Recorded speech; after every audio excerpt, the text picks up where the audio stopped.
Life पॉझिटिव्हच्या आणखीन एका नव्या कोऱ्या सादरीकरणामध्ये आपणा सर्वांचं मनपूर्वक स्वागत आहे. लाईफ पॉझिटिव्हला एक प्रश्न आला एका साधकाकडून.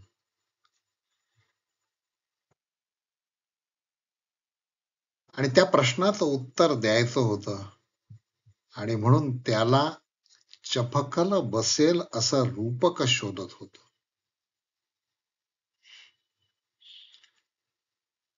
प्रश्न असा होता की नाम स्मरणाला काही विधी निषेध असतो का? अत्यंत सोपा प्रश्न, पण उत्तर द्यायला कठीण. लाईफ पॉझिटिव्ह हा पंथ नाही, लाईफ पॉझिटिव्ह ही विचारधारा नाही, लाईफ पॉझिटिव्ह हा समविचारी लोकांशी साधल्या गेलेला संवाद आहे.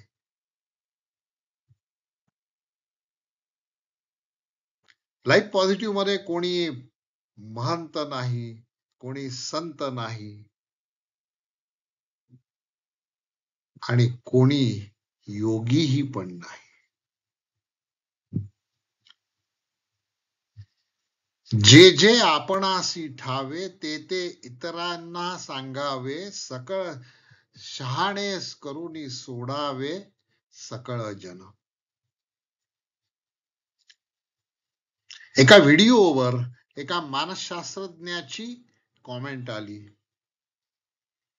की निवेदन फार संथ आहे. त्याला उत्तर दिलं मी, सर्व सूचना शिरसा वंद्य आहेत. याचं कारण असं की लाईफ पॉझिटिव्ह अशी चळवळ आहे की जे संवाद साधते, सूचना ग्रहण करते, सूचना ऍक्सेप्ट करते आणि सुधारण्याचा प्रयत्न करते.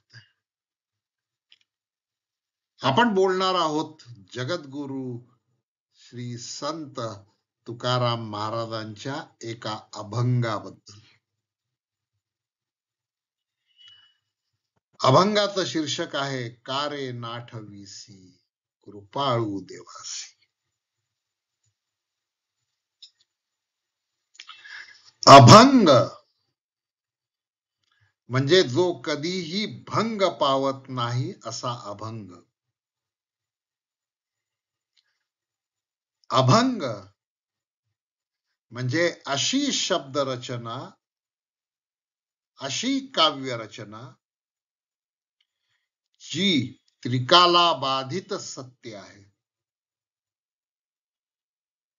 ती भूतकाळातही सत्य आहे, ती वर्तमान काळात पण सत्य आहे आणि ती भविष्य काळात सुद्धा सत्य राहणार आहे. कारण जगद्गुरु तुकाराम महाराज हे शब्द ब्रह्माचं व्यक्त स्वरूप आहे. आणि ब्रह्मतत्व म्हणजे ज्यामध्ये बदल होत नाही त्याला ब्रह्मतत्व असं म्हणतात. आणि ब्रह्मतत्व हे न्यूमरोलॉजी मध्ये 9 अंकाने संकेतित केल्या जातं.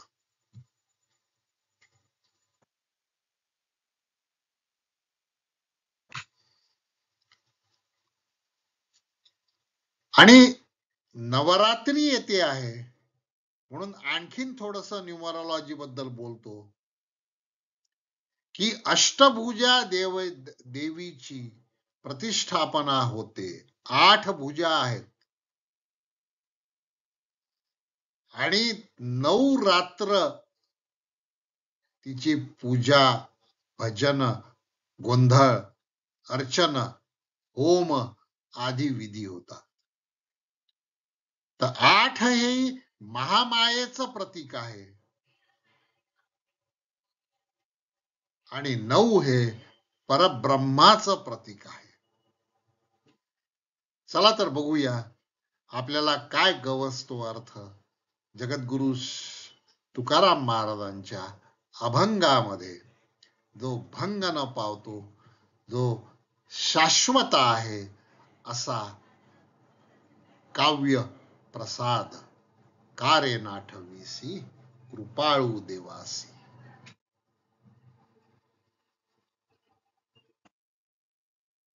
आधी पूर्ण अभंग वाचून घेऊया आणि नंतर मग प्रत्येक शब्दाचं विश्लेषण करण्याचा प्रयत्न करूया. का रे नाठवीसी कृपाळू देवासी, पोसितो जगासी एकलात, फुटे तरुवर उष्ण काळ मासी, जीवन तयासी कोण घाली, बाळा दुधा कोण करीते उत्पत्ती, वाढवी श्रीपती सवे दोन्ही, तेने तुझी काय नाही केली चिंता, राहे त्या अनंता आठवून. तुका म्हणे ज्याचे नाव विश्वंभर, त्याचे निरंतर ध्यान करी. सुंदर अभंग आहे. प्रत्येक शब्द ब्रह्मस्वरूप आहे आणि प्रत्येक शब्दाचे अनेक अर्थपुट बाहेर काढता येऊ शकतात. मी आपला फार वेळ घेणार नाही आणि त्यामुळे काही शब्दपुट जे मला सुचलेत ते आपल्या समोर सादर करतो आहे. कृपया स्वीकार करावा. सुरुवात होते आहे का रे. आता आपण विचारतो आपल्या सुहृदाला, का रे आलास का, का रे ठीक आहेस ना. सुहृदाची भाषा आहे, मित्राची भाषा आहे. जगद वंद्य जगद गुरु ज्यांचे अभंग इंद्रायणीने बुडवल्यानंतर परत केले, ज्यांच्यासाठी अंतरिक्षातून रथ आला, असे तुकोबार आहे. जसा एक मित्र दुसऱ्या मित्राची आपुलकीने विचारपूस करतो, तसा या अभंगाच्या सुरुवातीला जगद्गुरु आपल्या साधकांना,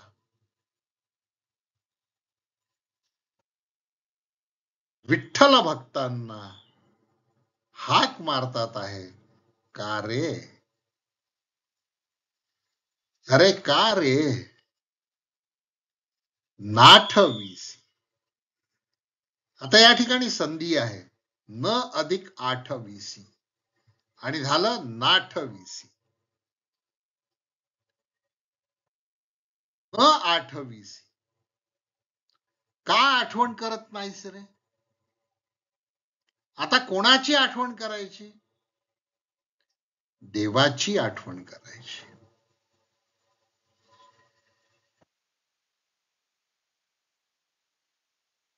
तो देव कसा आहे. कृपाळू आहे, कनवाळू आहे. का रे नाठवीसी कृपाळू देवासी. तो एवढा करुणामय आहे, भक्तांच्या हाकेला धावून जाणारा आहे. त्याच्याला तू का आठवण करत नाहीस. त्याची आठवण कर, सातत्याने आठवण कर, सदा स्मरण कर, सातत्याने नामस्मरण कर, प्रत्येक श्वासा गणिक नामस्मरण कर.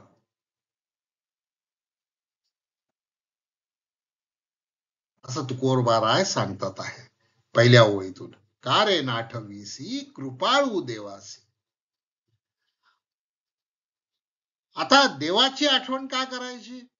कारण तो तुमच्यासाठी अहोरात्र तुमचं चिंतन करतो आहे, भक्ताचं चिंतन करतो, भक्त देवाचं चिंतन करतो आणि देव भक्ताचं चिंतन करतो, असा तो विठ्ठल आहे. ओसितो जगासी एकला तो, ते परब्रह्म स्वरूप.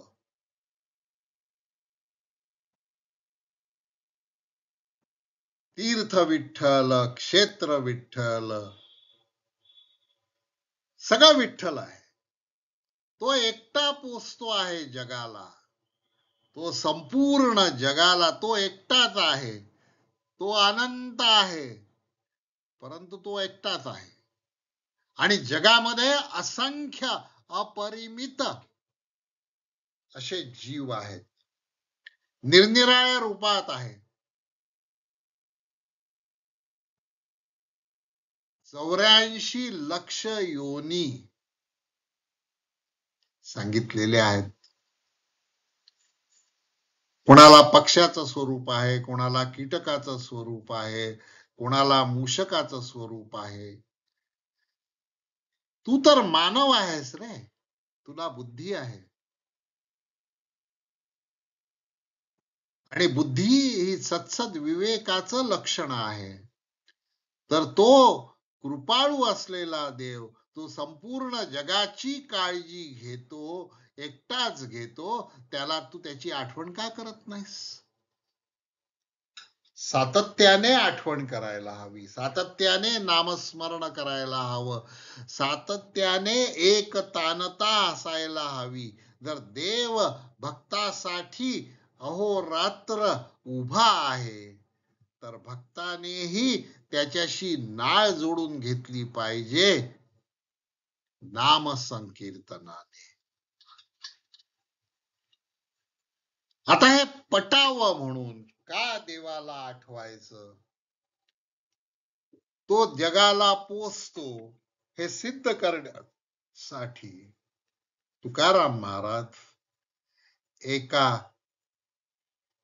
रूपकाची योजना करतात.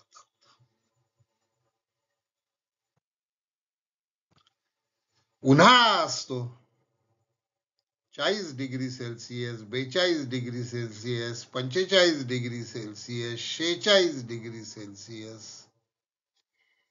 एवढं तापमान असताना त्या तरूला म्हणजे वृक्षाला नवपालवी फुटते. त्या वृक्षाला नवीन पालवी येते, नवीन फुलं येतात, नवीन बहर येतो.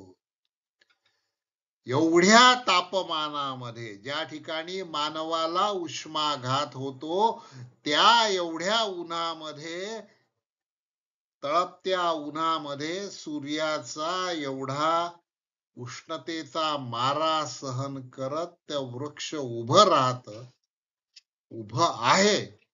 आणि त्याला, त्या तरूला पालवी फुटते, फुलं येतात. उष्ण काळ मासी फुटे तरूवर. त्याला जीवन म्हणजे पाणी, पाणी हेच जीवन आहे. जीवन तयासी कोण घाली, प्रश्न विचारलाय दुसऱ्या भागामध्ये अभंगाच्या. त्यांनी प्रश्न विचारलेला आहे. आणि तो प्रश्न कोणचा आहे? रेथॉरिक क्वेश्चन आहे. ज्या प्रश्नाचं उत्तर अध्यारूत आहे असा रेथॉरिक प्रश्न विचारलेला आहे. तुकाराम महाराजांची पदवी कोणची होती? कोणचीच नाही. तरी ते जगद्वंद्य जगद्गुरु आहेत. आणि कसा प्रश्न विचारतात आहे? जीवन तयासी कोण घाली. प्रश्न चिन्ह न देता प्रश्न विचारतात ते तुकाराम महाराज. जीवन तयासी कोण घाली, त्या वृक्षाला पाणी कोण घातलं, त्या वृक्षामध्ये जीवाची फुंकर कोणी ठेवली. तर तो देव आहे, तो कृपावंत आहे, तो उदार अंतःकरणाचा आहे, तो विशाल अंतःकरणाचा आहे, तो मऊ मेणाहुनी लोण्याहुनी मऊ असं त्याचं हृदय आहे. कुठे तरुवर उष्ण काळ मासी जीवन तयासी कोण घाली. उत्तर त्याचं स्पष्ट आहे. तो देव, तो कृपाळू, तो जो जगाला पोचतो आहे, तो एकटा, ते परब्रह्म.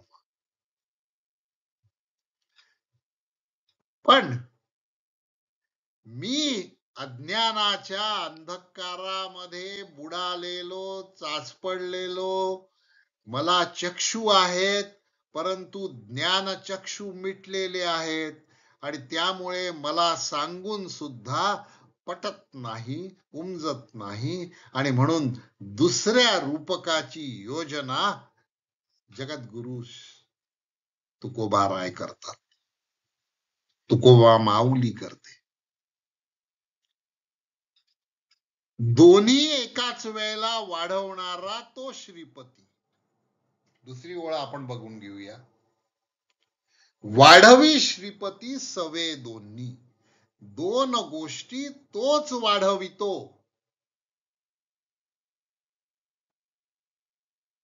कोणत्या दोन गोष्टी? बाळ आणि दूध. बाळ कुठे असतं या जगात? त्याचा आक्रोश, टाहो, त्याचं रडणं येण्याआधी बाळ कुठे असतं? ते 9 महिने 9 दिवस आईच्या कोशामध्ये असतं, गर्भाशयामध्ये असतं. आणि प्रत्येक महिन्या गणित त्याच्या अवयवांची जडण घडण होत असते. आणि 9 महिने 9 दिवस झाले की ते बाळ आईच्या पोटातून, उदरातून बाहेर येत. पण बाळाचा आंतरिक विकास होत असताना त्या बाळाच्या तहान भुकेची व्यवस्था त्याने श्रीपतीने आधीच करून ठेवलेली असते. कारण उत्पत्ती, स्थिती आणि लय याचा तो कारक आहे, असा तो कृपाळू देव आहे, असा तो जगाला पोसणारा आहे. गर्भ धारण झाल्यानंतर बाळाच्या गर्भातून बाहेर येण्याला 9 महिने 9 दिवस असतानाच बाळासाठी आधीच दुधाची व्यवस्था तो करतो. दोन्ही गोष्टी तो उत्पन्न करतो, ते आधी नसतात. तू स्त्री ही माता होण्याच्या तयारीला लागली की बाळ उपाशी राहू नये. बाळाला 32 धारा दूध मिळावं आईच्या पासून, याची उत्पत्ती तो कृपाळू देव करतो. तोच एकला जगाला पोचतो आहे आणि त्याचं नाव आहे श्रीपती. श्रीचा पती. श्री म्हणजे श्रीमंत, श्री म्हणजे लक्ष्मी. लक्ष्मीचा पती असा तो दोन्हीची व्यवस्था करतो. बाळाच्या विकासाची व्यवस्था करतो. बाळ पोटात गुदमरणार नाही अशा पद्धतीने त्याची नाळ ही जोडलेली असते. आईच्या श्वसन क्रियेवर बाळाचं श्वसन चाललेलं असतं. आईच्या खाण्यापिण्यावर बाळाचं उदरभरण चाललेलं असतं. परंतु तो बाहेर आल्यानंतर ते उदरभरण अखंडित राहावं म्हणून दुधाची निर्मिती ही तो करतो.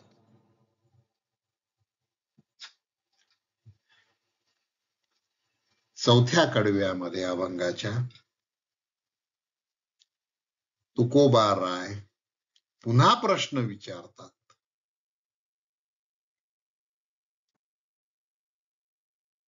तेने तुझी काय नाही केली चिंता.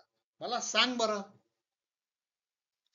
त्या जन्माला येणाऱ्या बाळाची, आईची, होणाऱ्या आईची, त्या स्त्रीची देखभाल तो करतो, राखण करतो. एका जीवातून दुसरा जीव निर्माण करतो आणि ज्या जीवातून जीव निर्माण होतो त्या आलेल्या जीवासाठी नैसर्गिक दूध देतो, जे अनेक प्रकारच्या औषधी घटकांनी युक्त असत. एवढी सगळी लॅबोरेटरी जो राबवतो तो श्रीपती. त्या श्रीपतीने तुझी काय चिंता केली नाहीस रे?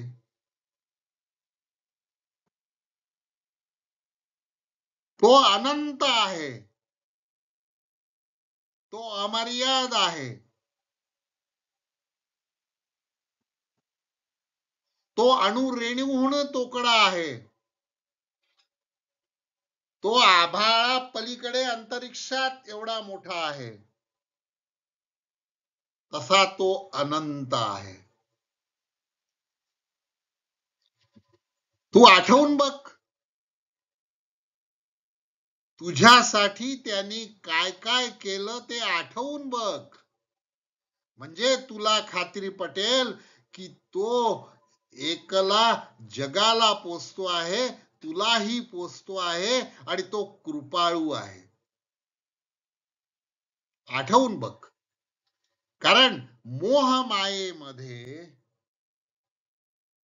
आपण अंध होतो आणि आपल्याला जवळ असलेलंही दिसत नाही.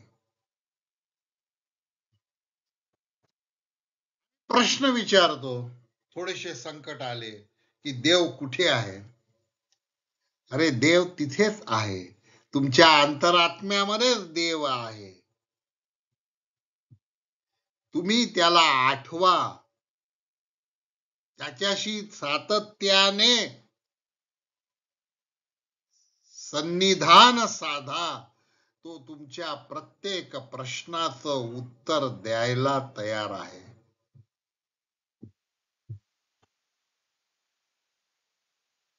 शेवटचं कडवं. पहिल्या कडव्यात देव शब्द वापरला,